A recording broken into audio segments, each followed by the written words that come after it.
అందరికీ నమస్కారం. నేను మీ రాజశేఖర్. నూజివేడు అంటే గుర్తుకొచ్చేది నోరూరించే మామిడి పండ్లు. రెండవది రాజరికపు రాచకోటలు. అలనాటి రాజరిక వ్యవస్థకు సాక్షిభూతంగా నిలిచిన రాజరిక కోటలన్నీ కూడా కనుమరుగైపోయినా ఒకే భవంతి నేటికి సజీవంగా మన ముందు ప్రత్యక్షంగా నిలిచే ఉంది. ఆ భవంతే doctor M R Apparao Krishna university PG campus. 1906 సంవత్సరంలో అలనాటి సంస్థానాధీశుల్లో ఒకరైనటువంటి కపిలేశ్వరం మహారాజు డాక్టర్ రాజా మేక వెంకట రంగయ్య అప్పారావు గారిచే నిర్మితమైన 3 అంతస్తుల భవనం అది. అప్పట్లోనే 4 లక్షల రూపాయల పైగా ఖర్చయినట్లు వినికిడి. 5 ఎకరాల స్థలంలో నిలిచి ఉన్న ఆ రాజమహల్ 120 సంవత్సరాలు పూర్తిగా వస్తున్న నేటికి చెక్కు చెదరకుండా అలనాటి రాజరికపు చరిత్రకు చిహ్నంగా మన ముందు నిలిచే ఉంది.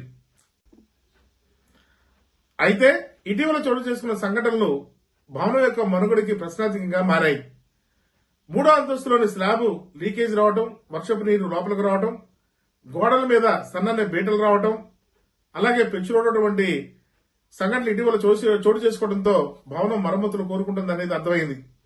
రాబోయే కాలంలో ఈ మరమ్మతులు కనుక చేపట్టినట్లయితే భవనం పూర్తిగా శిథిలావస్థకు చేరే ప్రమాదం ఉందని అధికారులు తెలియజేస్తా ఉన్నారు. రాజరిక వ్యవస్థకు చిహ్నంగా నిలిచిన ఈ భవంతిని కాపాడుకోవాల్సిన అవసరం నూజివీడు పట్టణ ప్రజల మీద, సామాజిక కార్యకర్తల మీద, మనందరి మీద ఉంది. ముఖ్యంగా నూజివీడు శాసనసభ్యులు, రాష్ట్ర మంత్రివర్యులు కొలుసు పార్థసారథి గారు క్యాంపస్ ని ప్రత్యక్షంగా వీక్షించి భవనం యొక్క స్థితిగతులని తెలుసుకుని తదనుగుణంగా నిధులు విడుదలయ్యేటట్టు ఆయన ప్రభుత్వ అధికారులకు ఆదేశాలు ఇవ్వాలని స్థానికులు కోరుతా ఉన్నారు. అందున రాష్ట్ర ఉన్నత విద్యాశాఖ మంత్రి నారా లోకేష్ గారు మన మంత్రి కొలుసు పార్థసారథి గారికి సన్నిహితులు కావడంతో నిధుల విడుదలలో జాప్యం ఉండదని, తప్పనిసరిగా దిశగా మంత్రి కొలుసు పార్థసారథి గారు కృషి చేయాలని ప్రజలు కోరుతా ఉన్నారు.